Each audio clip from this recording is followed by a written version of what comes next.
예, 안녕하세요. 황세준 관장입니다. 이번 시간에는 드라이브에 대해서 알아보는 시간을 가져보도록 하겠습니다. 지금부터 말씀드릴 내용은 드라이브에 대한 총론이라고 할 수 있고요. 정도와 조절의 차이는 있지만 모든 포핸드 드라이브에 해당되는 내용입니다.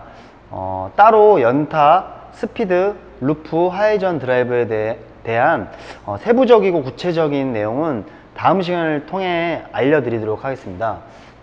드라이브는 기본적으로 공에 전진을 부여하는 공격 기술인데요. 현대 탁구에서는 드라이브 없이 경기를 풀어나가는 일은 사실상 불가능하다고 할 수 있는데요. 물론 생체인 분들 중에는 드라이브를 구사하지 않고 쇼트랑 블록 이 정도로 게임을 운영하시는 분들이 계시는데요. 아무래도 능동적으로 모든 볼에 대해서 선제를 잡을 수는 없기 때문에 상위 부스로 갈수록 불리한 전형이 될 수밖에 없습니다. 제가 레슨을 해오면서 생체인 분들을 보면 어느 정도 비슷한 고민들을 많이 하시는데요. 예를 들어 보면요, 백스윙은 얼마나 내리고 체중은 어떻게 이동을 시키고 라켓 각도는 몇 도가 나와야 되는지, 앞스윙은 어느 정도까지 해야 되는지 등등, 주로 교과서적인 자세에 대해서 많이들 고민을 하시더라고요. 그런데 탁구는 골프처럼 정지된 공을 치는 운동이 아닌 건 다들 아시죠? 더군다나 경기 상황에서는 상대방이 쉬운 공을 주는 경우는 거의 없습니다. 물론 한방 드라이브로 득점을 하는 것이 패널대의 로망이긴 한데요. 풋워크가 잘 되지 않은 상황에서 모든 볼에 공간을 잡고 강하게 한 방으로 득점하는 것은 현실적으로 사실 좀 불가능합니다. 저는 모든 상황에 항상 들어맞는 자세란 있을 수 없다고 생각하는데요. 간단하게 예를 들어보면요,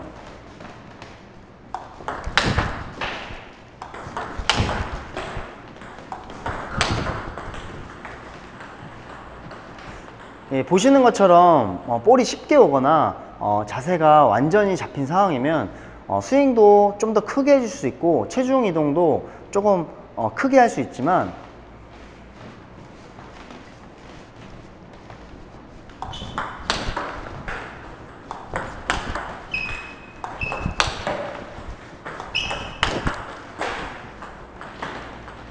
이렇게 지금처럼 공이 어렵거나 몸쪽으로 오게 되면 스윙도 팔꿈치 위주로 짧게 회전만 줘야 하고요.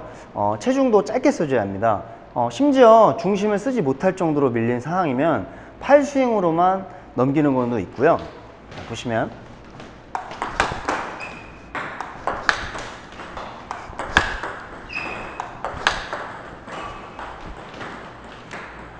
정리를 해보면 볼이 짧거나 어렵게 오면 그만큼 자세도 짧게 나와야 하고요. 반대로 좀 더 쉬운 볼이 오고 타이밍도 나오는 상황이면 자세도 크게 나오는 것이 맞습니다. 물론 올바른 메커니즘의 중심 이동과 자세도 중요하지만 볼에 따라 정도를 조절하고 맞추는 것이 가장 중요합니다. 하지만 탁구는 어디까지나 네트를 넘겨 상대편 탁구대로 공을 집어넣는 운동이라는 사실을 꼭 기억해 두시면 좋겠습니다. 우선 가장 기초적인 부분이라고 할 수 있는 그립에 대해서 먼저 알아보겠습니다. 물론 사람마다 손가락 길이나 관절의 차이가 있기 때문에 제 그립과 똑같은 모양이 나오지 않을 수도 있고 다소 통증이 있을 수도 있는데요. 완전히 똑같은 모양이 나올 수는 없어도 참고하셔서 라켓 각이 잘 나오게끔 그립을 조정하시면 되겠습니다. 기본기 편에서 설명드렸다시피 그립을 잡으실 때는 검지나 엄지를 너무 깊숙이 넣지 않는 것이 좋습니다.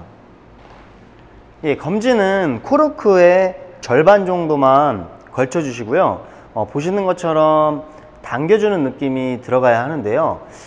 생체 패널드 전형 분들을 보면 검지를 많이 넣은 채로 드라이브를 구사하시는 생체인 분들이 아주 많으시더라고요. 이렇게 되면 보시는 바와 같이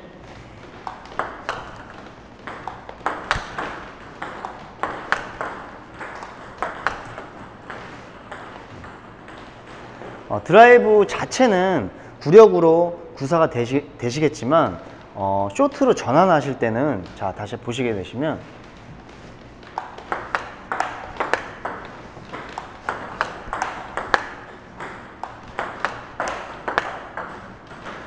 자, 전환했을 때는 이런 느낌으로 지금 손목을 많이 돌려서 더 꺾어줘야 합니다. 선수들 같은 경우는 손목의 가동 범위가 생체인들보다는 좀 넓습니다. 때문에 손가락이 많이 들어가 보여도 무리 없이 쇼트를 좀 구사할 수가 있습니다.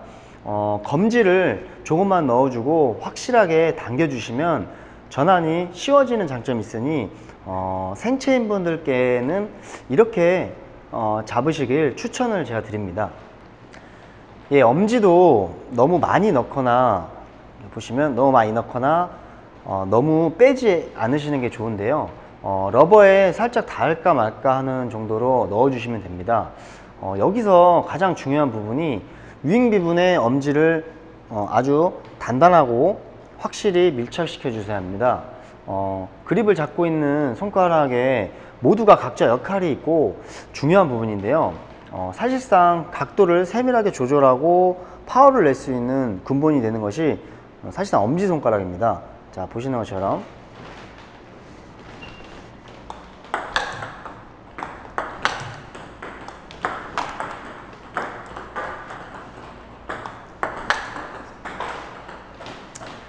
엄지가 확실히 밀착되지 않은 상태로 검지에 힘을 주고 드라이브를 구사하게 되면 우선 라켓이 지금 보신 것처럼 흔들리게 되고요.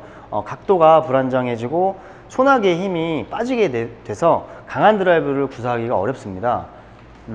전체적으로 포핸드롱 때보다는 검지를 확실히 당겨주고 엄지, 자, 그 다음에 중지 부분, 약지까지 힘있게 눌러준다는 느낌으로 강하게 잡아줘야 볼의 힘을 온전히 전달할 수가 있습니다. 이때 중요한 것이 하완 부분, 즉 이 전완근에는 반드시 힘이 들어가 있어야 합니다. 전완근에 예를 들어 이쪽에 힘이 빠지게 되면 그립이 제대로 잡혀 있어도 힘이 좀 빠지게 되고 손목이 흔들리게 돼서 정확한 드라이브를 걸기가 좀 힘들어집니다. 예, 다음으로 다뤄볼 문제는 언제 몸에 힘을 주고 언제 힘을 뺄 것인가에 대한 문제입니다.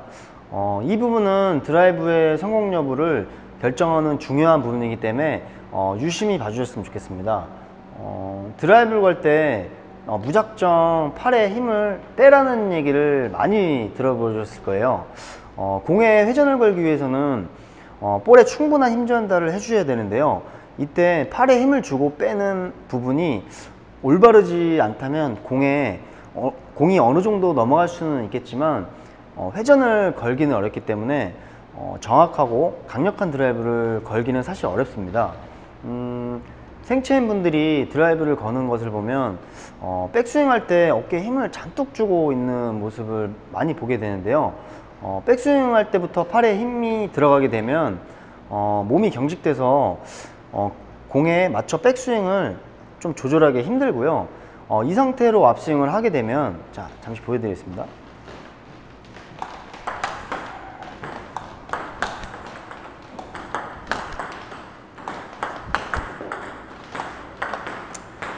자, 보시는 것처럼 어깨에 힘이 많이 들어가게 돼서 공을 맞추고 힘을 전달하기 힘들고요. 부상의 위험도 매우 커집니다. 그 외에도 백스윙 때 힘을 준 상태에서 타굿이 힘을 풀어버리는 분들도 계신데요.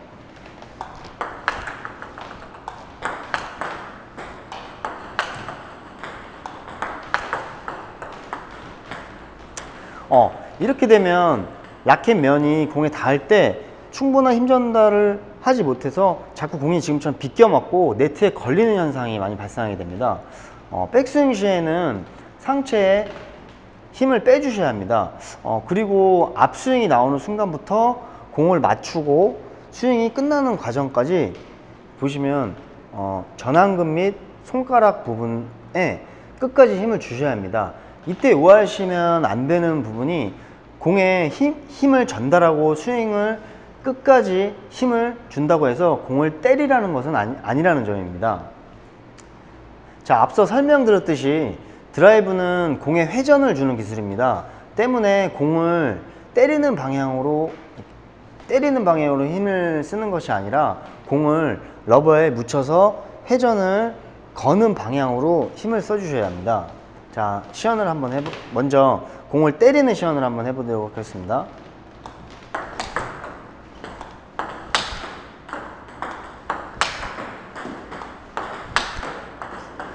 자, 이제 지금 보셨던 건 공을 때리는 느낌으로 하신 부분이고요. 자, 이제는 힘을 써서 회전을 거는 부분으로 시연을 한번 해보겠습니다.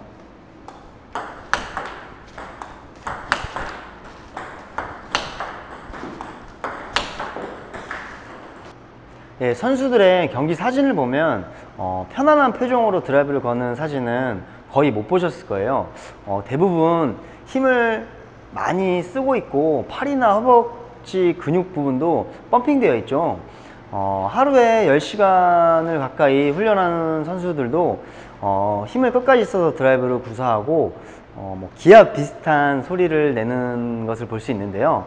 몸에 힘을 뺀 상태에서 강한 드라이브를 거는 것은 힘들다고 좀 생각합니다. 물론 선수들은 타구하면서 힘을 주고 타구 이후에 살짝 힘을 줄이면서 스윙을 멀리 해주는 방식으로 드라이브를 거는데요.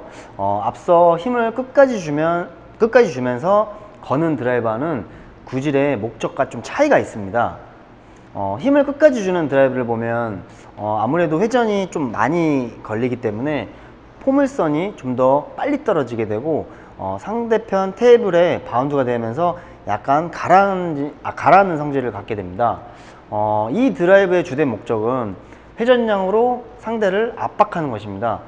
하지만 포물선이 엔드라인 앞쪽으로 주로 떨어지고 바운드도 튀지 않기 때문에 아무래도 상대방이 수비하기가 좀 더 수월합니다. 자, 시연 한번 해보겠습니다.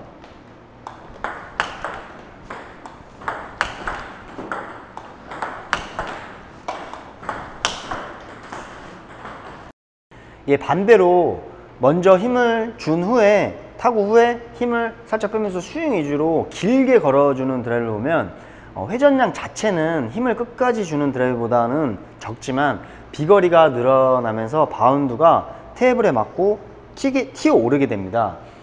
이렇게 드라이브를 구사하면 공의 비거리가 길어지기 때문에 상대편을 뒤로 물러나게 할 수 있고 공이 튀어오르기 때문에 수비하기도 어렵게 됩니다. 보시면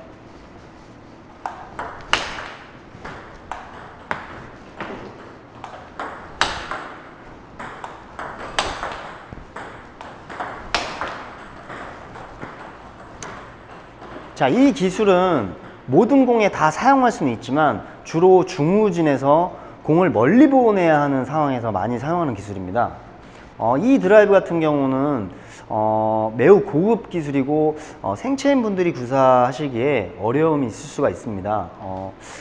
생체인 분들은 선수들과 달리 연습 시간도 상대적으로 부족하시고 공에 맞춰 푸덕이 원활하게 나오기가 좀 힘이 듭니다. 때문에 처음부터 이 드라이브를 연습하시는 것을 추천드리지는 않고요. 성공률을 높이고자 하신다면 앞스윙 시작부터 스윙 끝까지 힘을 주는 것을 추천드립니다.